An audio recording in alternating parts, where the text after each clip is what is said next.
बंधु बर्तमान अच्छी बाल्यापाड़ ब्लॉक अंतर्गत कुंडुली ग्राम पंचायत दांडीपदा कॉलेज आगे एठारे मुझे ठिया मो पछरे देखुवे हूँ सुरेश मल्लिक घर आज सकाळे तांकर गछरु एक झुलुथिबा लाश मिला।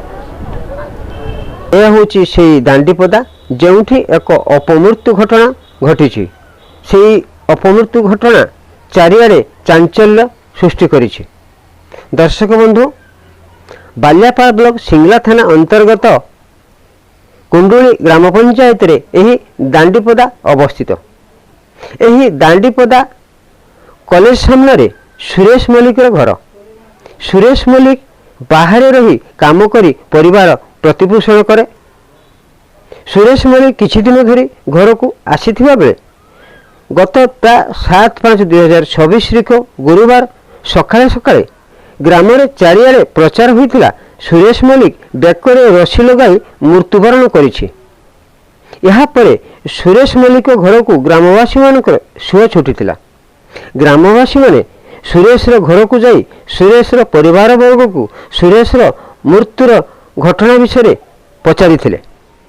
यहाँ पर सुरेश स्त्री और भाई माने उत्तर देइथिले भोर भोर आमे देखिलु सुरेश बाड़ी रे थिबा एक गछरे रसी लगाई मृत्युवरण करिछि।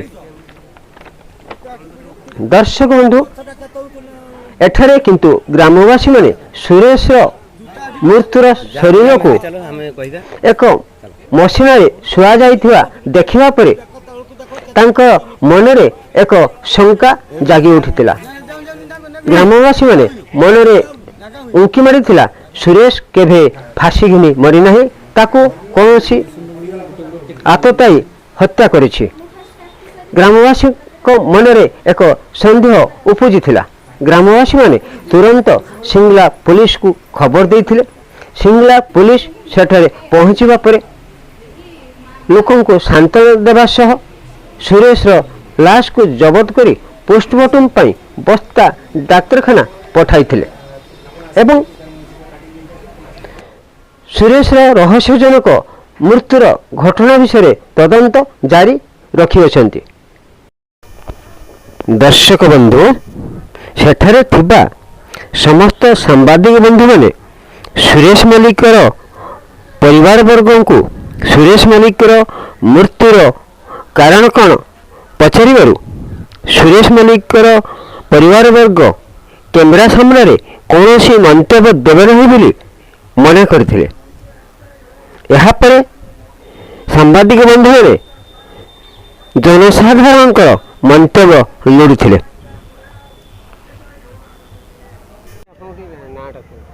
बिनता बेहरा आज जो दांडीपदा रे फासुनी मारिछंती बा कहीं तक कहउछंती ताको कहीं मारि दिछन से विषय कोन किंतु मु फांसी देखी नहीं। मु आसिक देखी जे ता गुडो गुटे ठिया हेकी थिला गुटे गुडो नेंबी की थिला से ताको देखी जे किंतु मु गाँ साई भाई समस्त को अनुरोध करछु से पिलाडा न्याय पाऊ। हम समस्त सहयोग करछु न्याय पाऊ। अपन किछ कहिबे आमे सकाळ 6टार आसिक शुणिक आसिक देखला बेलू गछर दौड़ीटा अच्छी एति मुटा गछ गड़िया पाखे गछटा है आणिक ये शुआई कहले सकाळ आम छुआ जा गड़िया को जाइला देखला फांसी कर फांसी होती आम खुली आनल। आम कहले खुली आनल के पुलिस वाला आसती नहीं था मर्डर केस ना पुलिस वाला आमर किसी कर मो बाप मरीगला न्याय पाइले एरो किसी न्याय मिल से आम खुली आनल। कौन घटना जानी हम तो सका लोक तो सब आसे शुणिले फांसी दौड़ी काटाई ये कथा आम जान घर ठार केते दूर बहुत दूर 1 किलोमीटर गाँव घर आप सका आसिक पहुँचे सका सब लोक आसे एका आसी ता नुहे कौन आशा धर्मेंद्र मल्लिक आपनकर ये दांडीपदा जो सुरेश मल्लिक सी आम गाँव आसिक समस्त देखा घर सब शुई फांसी कथा जो उठुंट एटा आम देखना आज्ञा फांसी हवा देखना घर शुई सब देखिले तार भाई की समस्त कहले एटी तो फांसी हबार पोजिशन किसी आसुनु आउ सरुआ डालटा ये तो 20 किलो जिनस टांगिने भांगी जीव तेने एमती केमती फांसी है कहला तुमको फांसी करने तुम से मरब ना ता सान भाई ताराकांत ये कथा कहूँ ଏଇ କଥାରୁ ତେଣୁ ଲୋକ ଦେଖିଲେ ଯେ ଏଠି ତ ଫାଶୀ ହେବା ଜାଗା ନୁହେଁ, କିନ୍ତୁ ଆମେ ଭାବୁଛେ ତାର ଏଠାରେ ଗ୍ରାମବାସୀମାନେ ସୁରେଶର ମୃତ୍ୟୁର ଏକ ରହସ୍ୟଜନକ ବୋଲି କହୁଥିବା ବେଳେ ପୋଲିସ ତଦନ୍ତ ପରେ ଜଣାପଡ଼ିବ ସୁରେଶର ମୃତ୍ୟୁର ରହସ୍ୟ କ'ଣ।